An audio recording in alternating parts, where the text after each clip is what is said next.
Lecture 29, Process Philosophy, God in Time. In the previous two lectures on 20th century philosophy of religion and theology, we've noticed a pervasive dissatisfaction with the Kantian legacy of objectifying experience, of the subject conceptualizing his or her experience and producing objects. Because that doesn't seem to be a good way of thinking about God or other persons. The alternative that has been developed by people like Barth in theology and Buber in talking about interpersonal relationships has focused on events. Have you noticed how that word event became so crucial? It's associated with that term that I introduced earlier, actualism. Right? The event of grace for Barth, the event of relation for Buber are events, not things. They're not something that we can possess. They're not objects that we can get a hold of. They're events that happen to us, and we don't control their happening. They're not part of an overarching scheme in time and space. They're not part of institutions. They're not part of the continuity of space and time. They're something that happens to us, like a light that suddenly flashes and changes the whole scene, but then the light fades. So it's an event, but it's not something we can get a hold of. Behind this is a pervasive dissatisfaction with Western metaphysics and its insistence on timelessness, its insistence on God as a divine essence or substance, that whole Platonist legacy. And one way of getting a handle on what's going on here is to think in terms of the contrast between two kinds of metaphysics or two kinds of ontology, two accounts of being. One account, going back to Plato and Aristotle, has been called substance ontology, an account of being where what really is things in space, rocks, trees, human bodies, souls maybe, but even souls are somehow pictured as a thing which has a kind of location, maybe not literal location, but a thing, a substance, rather than an event. So contrast substance ontology with event ontology. Suppose that the basic units of being are not things that exist, but things that happen, events that take place. Suppose that events are the fundamental building blocks of reality rather than things. That's the kind of ontology I'd like to examine in this lecture. But let's start by imagining our way through this, because most of us, most of the time, think in terms of a substance ontology. When you ask, well, what is it that's real, and we're in an ordinary frame of mind and we're not talking about philosophy, we'll talk about tables and chairs and people, meaning those bodies that are sitting there in the chair. They're substances that take up space. It takes a little getting used to imagine an event ontology. But it's not that hard. Suppose we start with that body sitting in a chair. It's an organism, right? It's a living, breathing thing. And suppose we contrast the events in that body with the things in that body. We have categories for this. It's physiology versus anatomy, right? Which is more fundamental to the being of a living organism? Its anatomy or its physiology? Well, a corpse still has anatomy. Right? That's why you can dissect it and learn about anatomy from a corpse. The living body has to have not just anatomy, but physiology. It has to have a set of processes, right? And that's where we'll get to process philosophy. It's not just one event, it's a whole sequence of events in a pattern. It's going to have digestion, circulation of the blood, the electrical charges in the nerves, the movements of the muscles. Those are all processes.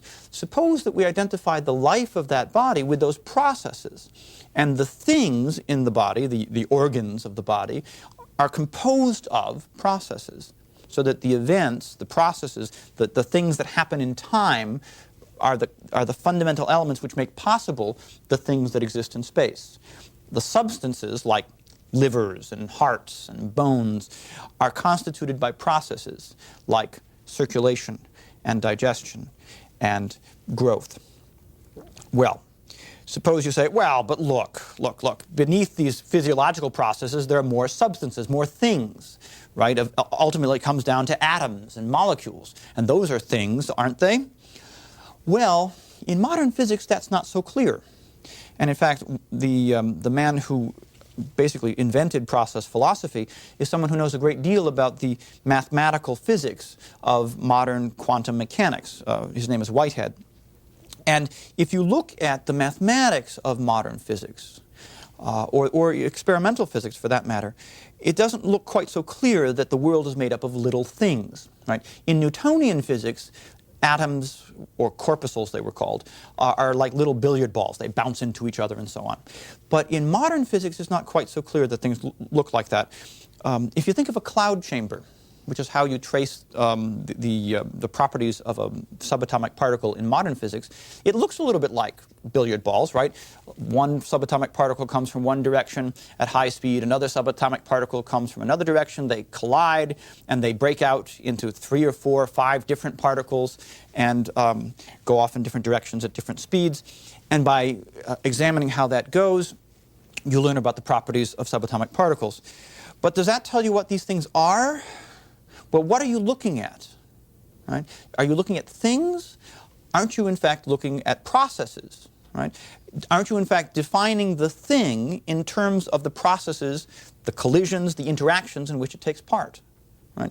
These subatomic substances, one could argue, are defined in terms of the processes, the interactions, the events in which they take part. It's those events, those processes, which are fundamental. They're what are fundamentally described by the laws of subatomic physics. So you could argue that subatomic physics is better understood in terms of an event ontology rather than a substance ontology, that things happening are fundamental in subatomic physics, and things that exist, that just sort of sit there, are a product of all these things happening.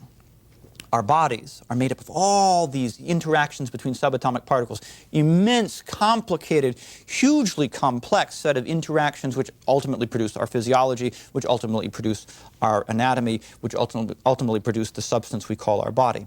So in this picture that I'm trying to get us to imagine, substances, things like bodies, are secondary, and events or processes are primary. There are such things as substances, but they're not the fundamental building blocks of reality. Events are the fundamental building blocks of reality. At least that's the kind of philosophy or ontology that Alfred North Whitehead tried to develop and called process philosophy. Or actually, his favorite term for this philosophy was the philosophy of organism. But I'll use the more standard term nowadays, which is process philosophy. Right? Think of the basic notion here as physiology takes precedence over anatomy. Right? What we are is more like physiology than like anatomy. What we are is more like a process than like a thing. Now, how do we conceive of reality if that's our fundamental insight about reality? How do we conceive of God if that's our fundamental insight about reality? Well, here's how Whitehead does it. He starts with a starting point that was shared with Leibniz. He's interested in the inside of physical things. Remember how Leibniz, starting with Newtonian physics, with all those corpuscles, is trying to say, look, those corpuscles aren't just physical things sitting there, they have an inside. Every single atom or monad has some kind of consciousness inside it. It might be very dim and obscure rather than like a human mind, but everything that is has some kind of inner being, some kind of experience or consciousness. Well, Whitehead agrees. Right? Every sort of thing at the microscopic level has some kind of inside with feelings. But these microscopic things are not substances, they're not things, they're events. Whitehead will call them actual occasions. That's his technical terminology. He'll sometimes call them actual entities, right? Entities meaning beings. But they're more like flashes of reality. They're more like a light bulb flashing on and off, right? Something flashes into existence and flashes out of existence, and then something else flashes into existence and flashes out of existence. You can conceive of subatomic physics working that way.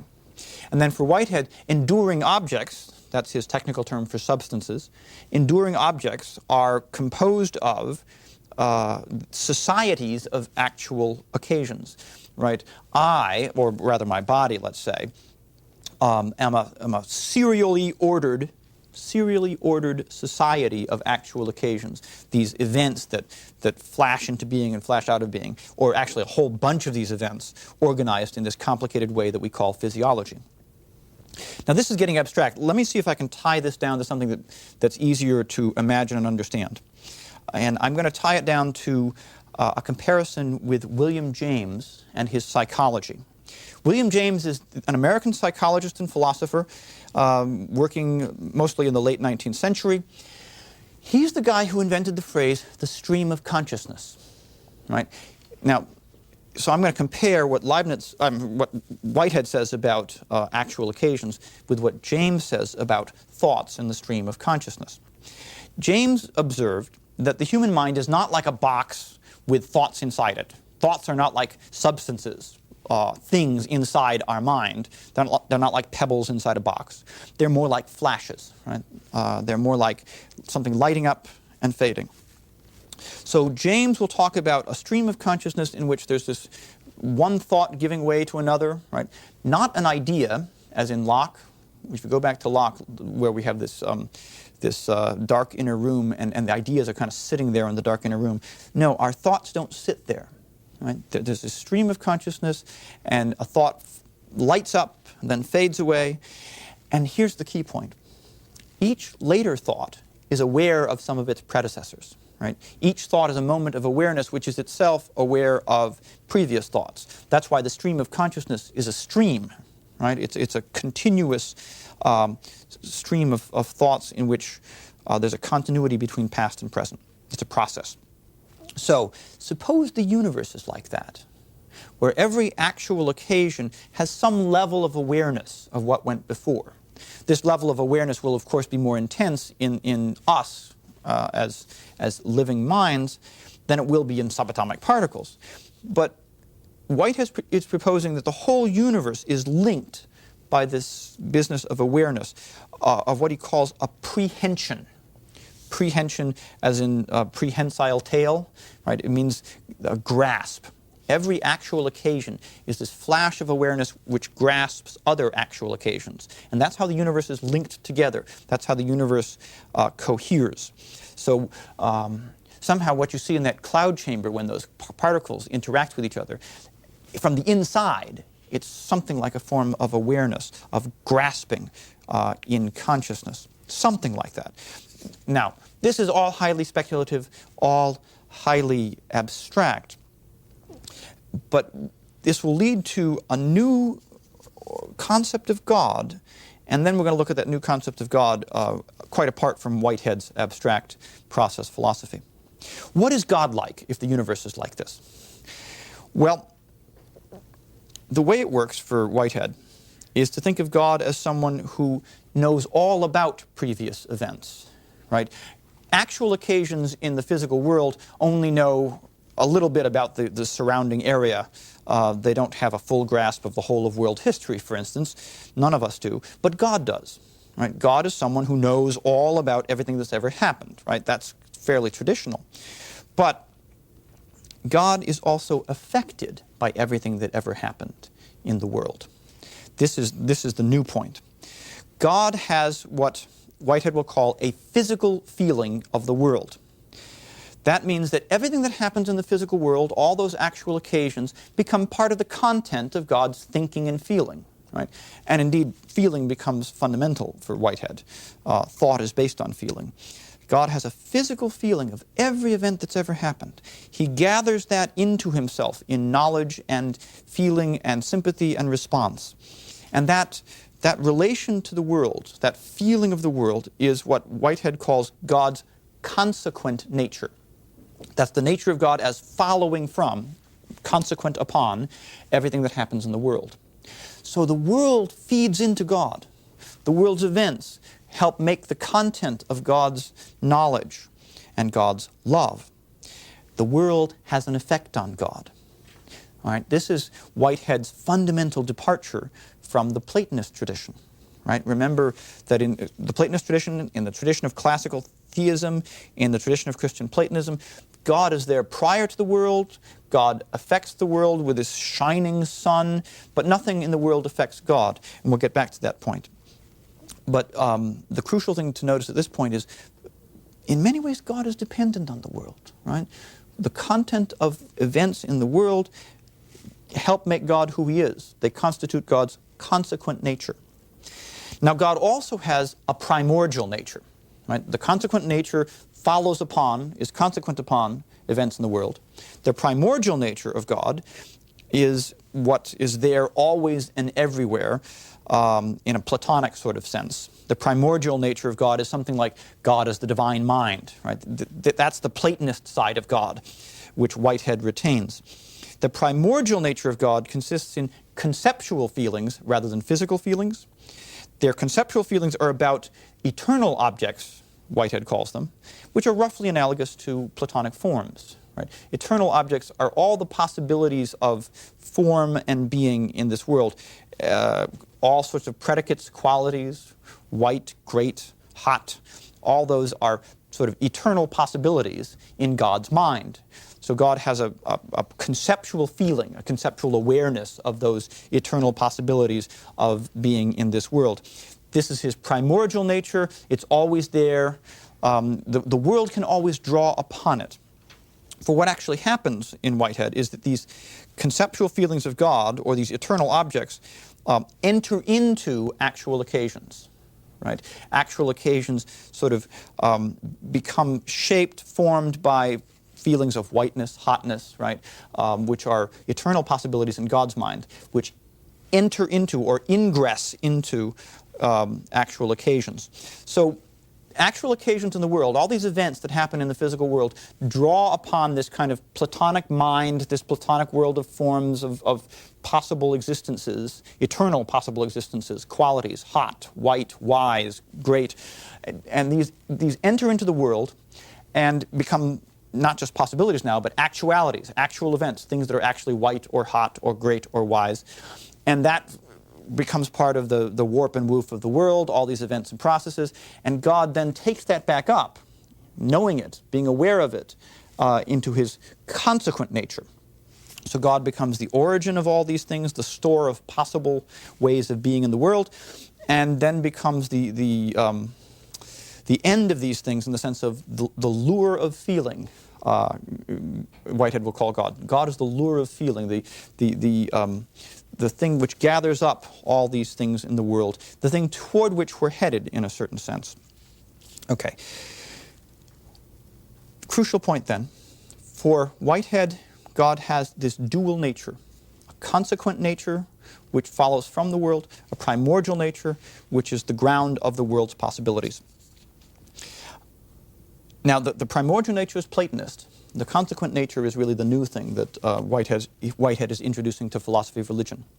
Whitehead is the guy who said the famous line, all of Western philosophy is really a series of footnotes to Plato.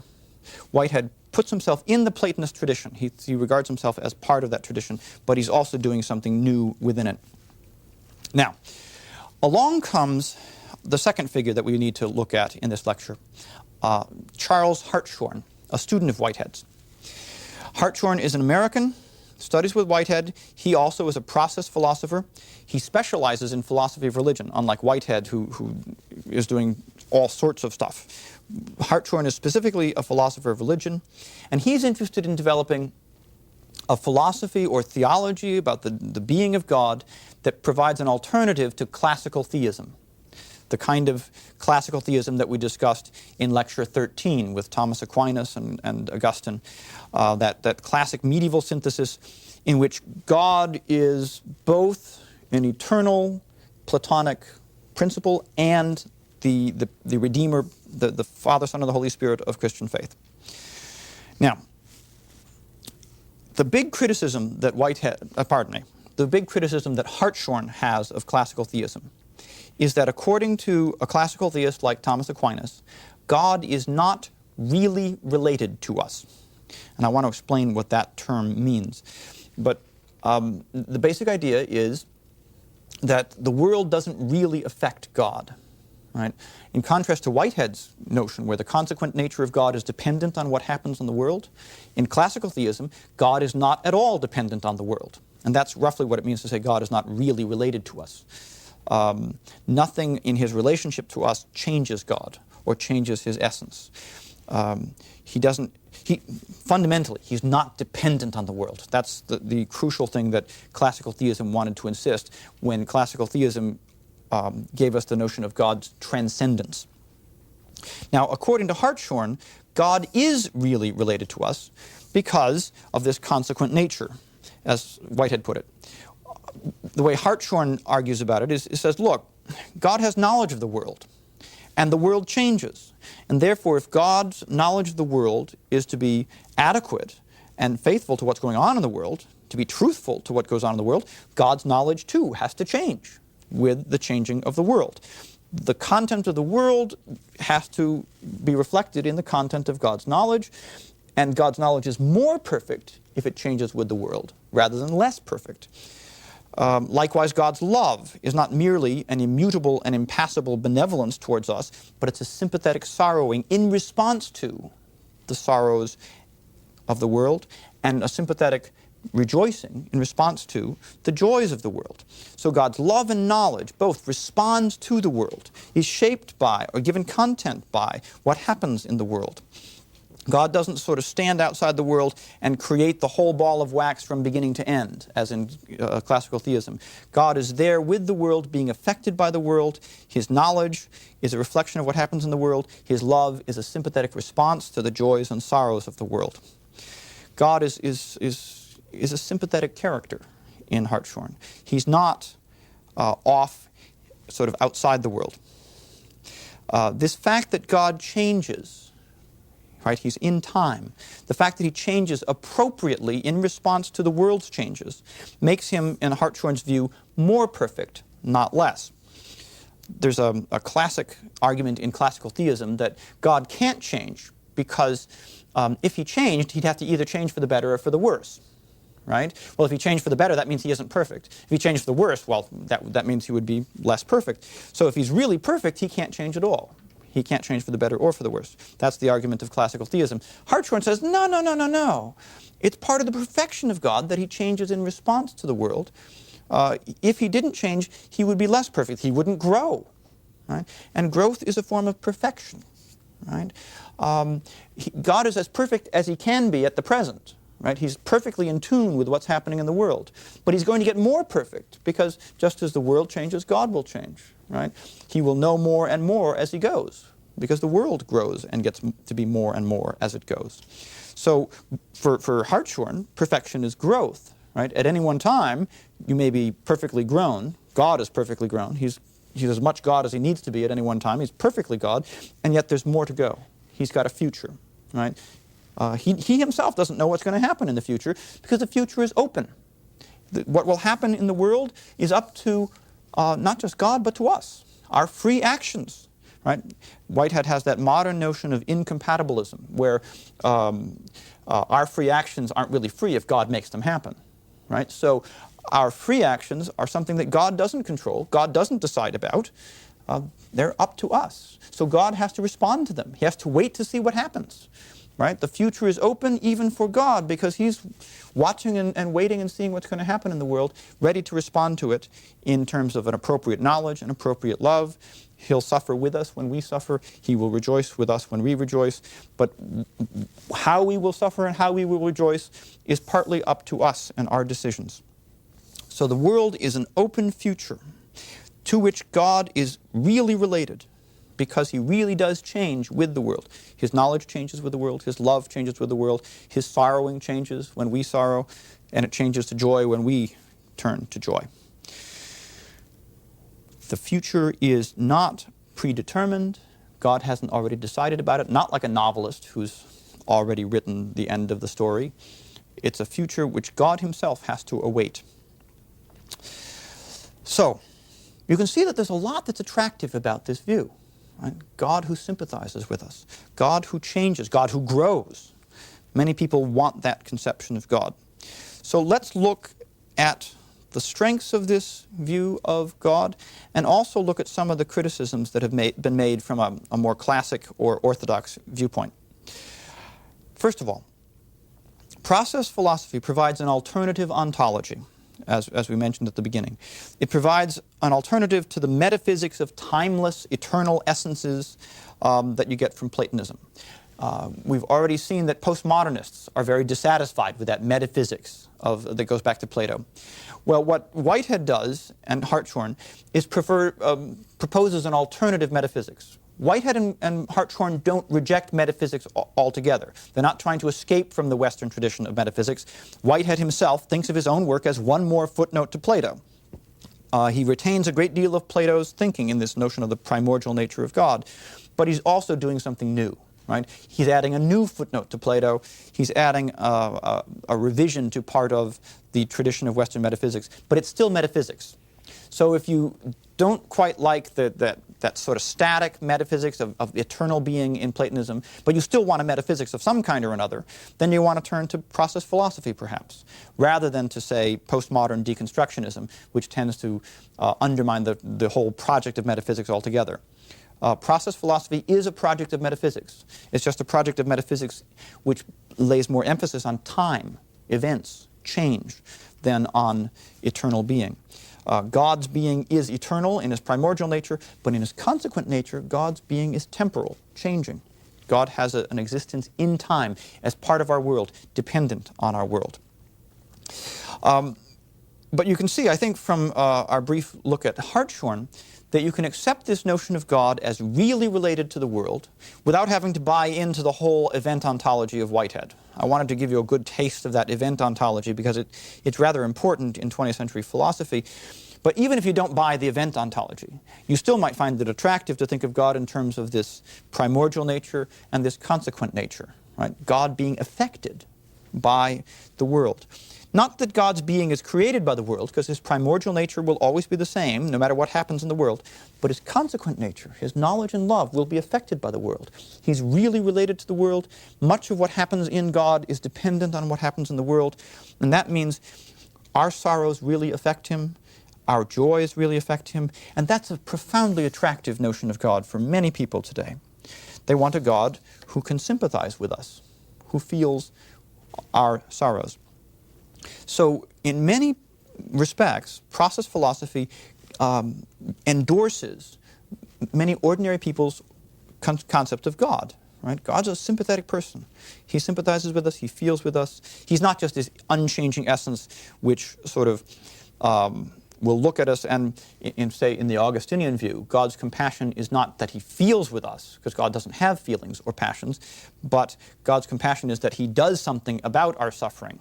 Right? But he doesn't actually feel our suffering, right? Because God doesn't have feelings. Only temporal beings have feelings. And so process philosophy comes in and says, well, yes, the consequent nature of God is temporal. God does have feelings. He shares our feelings. Well, let's look at some criticisms of this. What would an orthodox classical theist have to say about this? How would they defend orthodox or classical theism? Well, think about Karl Barth as a representative of this orthodox tradition, because Barth also is not exactly a classical theist, but he's really quite different from process philosophy. Both Barth and process theology insist, against Aristotle and Plotinus, that God really does turn toward the world in love. In contrast to Aristotle's God, who's contemplating his own self, right, understanding himself, thinking itself, turn towards himself. In fact, Plotinus will say that the divine is turned towards itself. Remember that picture of those spheres where everything turns toward the one, away from the world of bodies. For Karl Barth, as for process philosophy, God turns toward the created world, is involved in the created world. But process theology or philosophy emphasizes God's receptivity, his responsiveness, his sympathy, his being affected by the world, whereas Barth emphasizes God's activity, God's actions, what God does. God gets involved in the world not by feeling what we feel, for Barth, but by doing something about it, by revealing himself, making himself an object of knowledge, changing us, redeeming us, becoming incarnate in Christ, and all those things. So, in contrast to process theology, Barth's God, or God for Barth, is related to the world not as being affected by it, but as choosing himself as its creator and redeemer, choosing to be incarnate. Right? God doesn't have to suffer. Right? God is not dependent on the world for Barth, but he chooses to make himself available for knowledge through faith, and for suffering by becoming incarnate. So God does suffer, and this is classical Christian orthodoxy, but he didn't have to suffer. Right? He was not bound by suffering. It was voluntary suffering. So God is impassible for Barth in the sense of he doesn't have to suffer. He's not necessarily affected by the world, but he chooses to be affected by the world. So here's the way here's the way they stack up in the end, I think. Barth has something that process philosophy lacks. He's got a rich account of God as someone who does stuff. Right? Whitehead and Hartshorne don't give us a picture of God acting, of doing particular things in the world. Barth has a very rich account of that. On the other side, process philosophy has something that Barth lacks, an account of God sympathizing with us, feeling our sorrows and joys. In my view, I don't think you can combine the two of them. You might want to try, see if you can think of a way of combining them. But I don't see how to combine them, because for Barth it's absolutely crucial that God's choice to become incarnate and to suffer with us and for us was something he didn't have to make. It was freely chosen. The election of God to become one of us in Christ is absolutely free, absolutely undetermined by anything in the world, absolutely independent of the world, and prior to anything that happens in the world. It's actually the source of the world. So for Barth, God has that absolute sovereignty prior to anything that happens in the world. The world is utterly dependent on God and not the other way around. Whereas if you want a God who feels with us, you're going to have a God who is in some sense dependent on the world, not absolutely and utterly and completely prior to the world. You're going to have a God with a consequent nature, a nature that is dependent on us. I don't see how you can have them both. I think a fundamental choice lies here, whether you want this event and process ontology or this classical theism where God is utterly prior to and independent of the world, and even his involvement of the world is his free choice independent of the world.